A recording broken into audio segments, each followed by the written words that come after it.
Hi, my name is Sheila Corona. Welcome. We are jumping right back into Handbook for the New Paradigm. We are on volume 3, Becoming, and we are at transmission session number 30.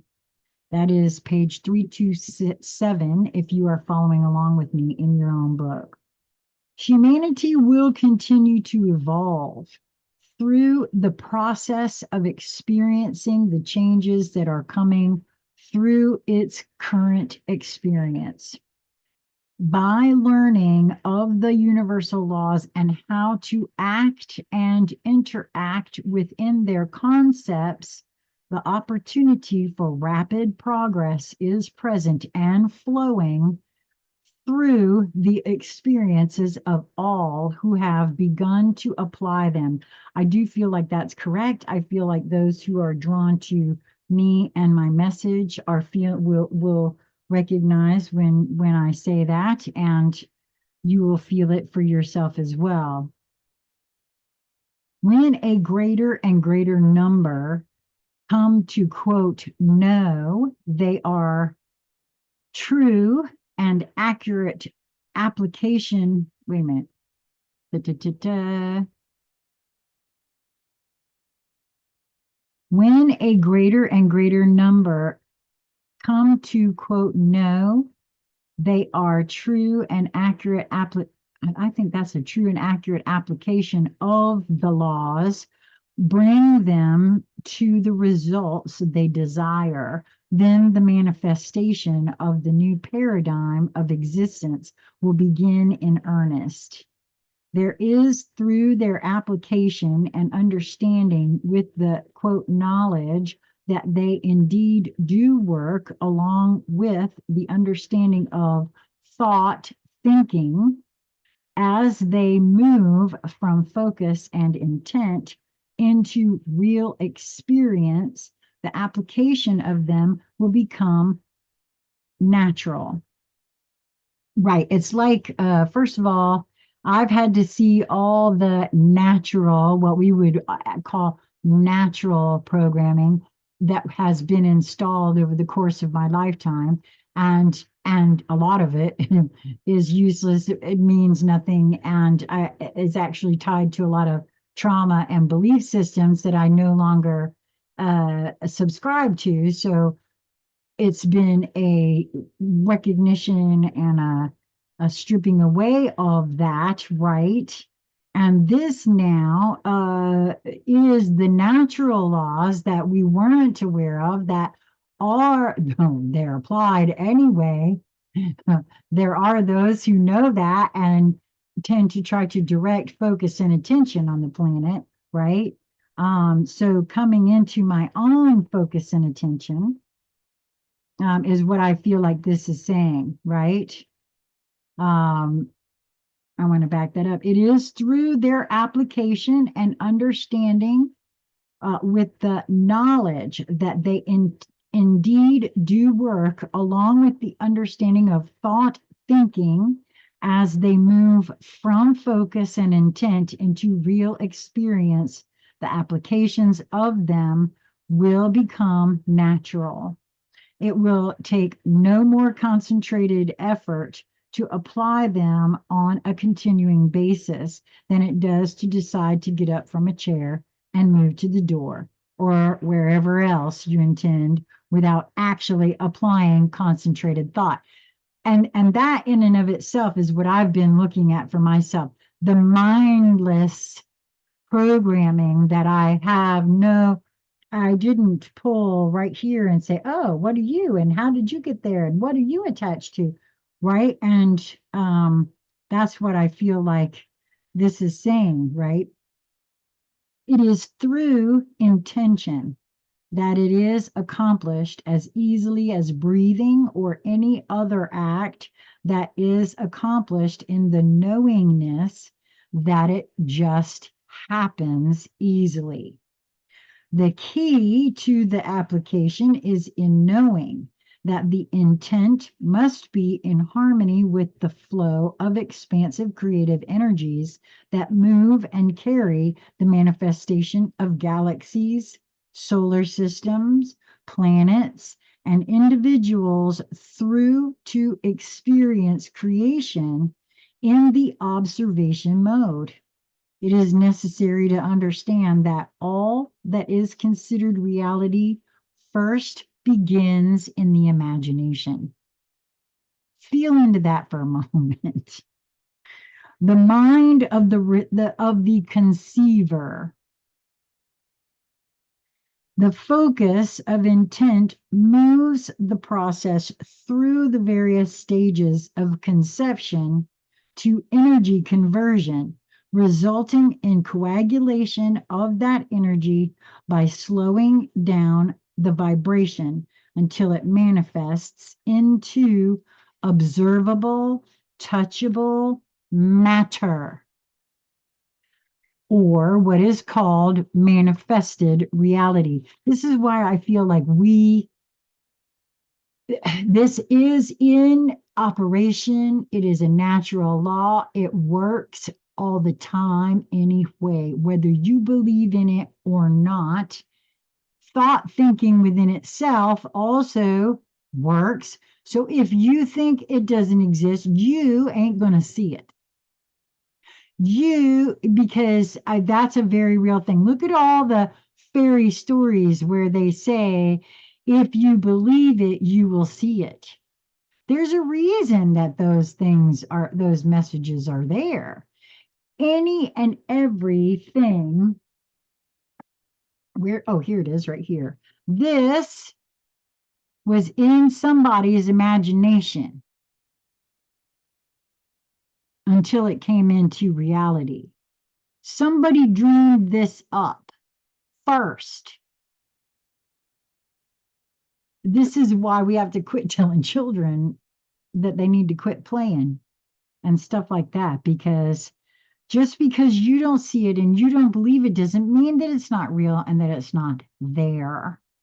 Does not require somebody else's reality does not require your belief. Trust that to be true. So the slower the vibration, wait a minute, nope.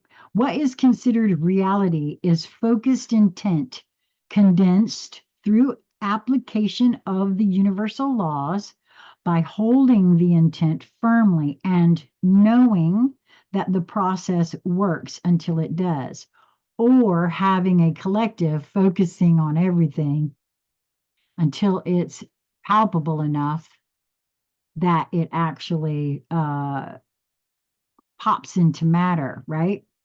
That too is real. The slower the vibration of the focusing mind and the surrounding environment, the longer the process takes and the more difficult it is to hold the intent long enough. Learning through application to hold the intent, quote, lightly, without attempting to force its creation, but again, in the knowing, the validity of the process allows for, quote, practice to make perfect. There is a great difference in the application and concepts of wanting, believing, and knowing. Wanting only creates more wanting. Believing only says that one thinks the process will work, while knowing accomplishes the intention. It is the degree of difference gained by the actual experience of, quote, seeing the application work that allows for the, quote, knowing to become accepted and applied with ease, which is why I want to see all of that. What I will say, it was very useful. I won't call it faulty. I wanted to, but I won't call it faulty because it was useful in those moments of now, back then. But in these moments of now, I'm called to see them for what they are, right?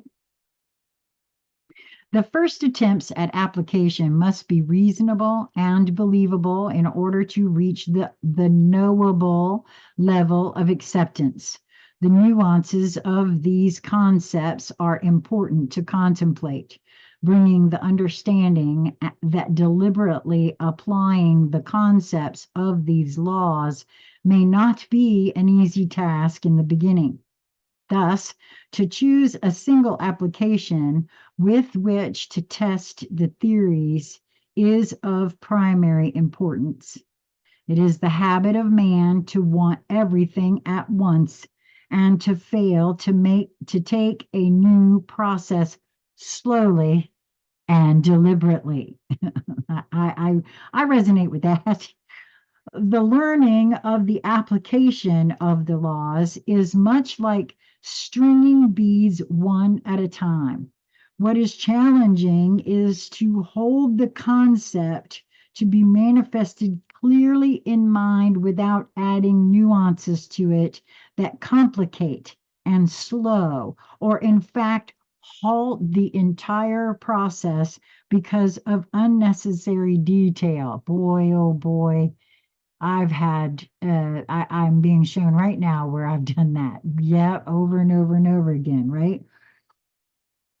Again, thought thinks and often creates a far more grand application than the finite mind can conceive. The energies of the individual begin to change as intention, and the ability to hold an intention clearly strengthen and hold firm. It would be expected that one or more successes in manifesting a desired outcome would firmly integrate the process into experience. You would think, right? However, that does not seem to be the case. I can attest to that because and now I get it. Things happen in exactly the right timing. Just because I think the timing is right, it doesn't mean it actually is, right? It takes many successes to raise the acceptance level to create a habit. See there, I'm being shown it again. A habit level for natural manifestation. There also are the instances when casual thought manifests as the subconscious applies the laws to these casual thoughts. Now, that has happened to me as well, right? Because that's one of the reasons why of late, um, paying close attention to the words being used, because language is very powerful. And Lisa and I had many conversations about this. There are things like there's a brand of snack out there called Lesser Evil. Okay, I have to be real careful at what I'm feeding my mind. I'll give you another example. There's a canned water out there that they have called something called liquid death. Why would I want to actually pay good money for any of these things? Right? There's a bread that I used to adore because it was the only non-GMO project verified bread on the market. Dave's Killer Bread. Now I know that these things are meant to be good or supposedly or whatever, right? But if languaging is a real thing and the mind is what I'm dealing with here, right? I mean, it's all to be considered there. So, especially when it is those casual thoughts, the ones that I'm not really paying attention to because it's just there and just because, right? But it really starts to stand out. It is possible to bring into experience instances that apply to others that were never intended. Therefore, the statement of quote, of highest and best good for all concerned is the best possible safety insurance and would be wisely added to all intentions to manifest a desire. Now that's true too. Add because language matters. What I think is the best for all concerned may not be the best for all concerned. Just because I have a perspective of it doesn't mean it's going to be the same as your perspective. It's not meant to be, first of all. A consistent sprinkling of this statement within the continual mind chatter that fills the void between meaningfully aware thoughts is also wise. To meaningfully apply the laws of attraction, focused intent, and allowance requires purposeful. Okay, wait a minute. I see now. I meant to do this yesterday and I did not. And now I'm here and I'm going to do it again. I need to mark this. Bear with me because this is something that I need to call my attention to in another setting. Okay, so to meaningfully apply the laws of attraction, focused intent, and allowance requires purposeful desire to bring something into real experience. The simple experience, unhampered by unnecessary add-on details, is possible to manifest quite quickly, depending on the clarity, ability to focus the attention, which is, I've talked a lot about how for me, tarot, synchronicity, all of these different things are actually tools that I use to focus my intention, attention, all of that. And this is exactly what this is saying. It depends on the clarity, ability to focus the intention, and emotional energy that adds impetus to the creational process. The degree of knowing is the final ingredient in the mix.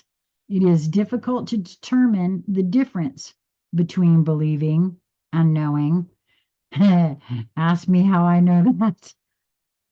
I believe I know, but maybe I don't fully know yet, right? I have to be open to seeing that about myself. Again, it is an easy, almost effortless application of the desire, just as you can move from the chair to the door. There is an application of the doing of it that is totally without doubt, and a knowing of exactly where one is going, but no thought as to exactly what the muscular and other body parts efforts are that are involved, or what may happen during the process of arriving at the door. It is also necessary to continue to know one is going to the door all the way to getting to the door. Losing the focus may allow one to end up in the kitchen and wonder why one is there. I've done that, haven't you? Oh, it's happened. Come on, you guys know it's happened. In the same way, it is not necessary to delineate what is necessary in order for the desire to manifest. It is only necessary to know what the desire is and to add the minimal amount of focused cooperation that is necessary to set the process in motion while holding the intention of experiencing the desire. It is often mentioned that one needs to be sure one really wants what one thinks one wants. That's good advice. I don't care who you are.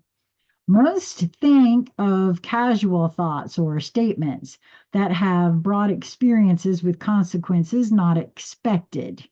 The creative aspect built into all is listening. That's a very important clue there. And takes those thoughts and statements literally, especially if the momentary intention is sincere and supported by emotional impetus. And I feel into everything I'm being shown right now. Every single thing you do plays into this. While the explanation seems complicated, the application is quite simple.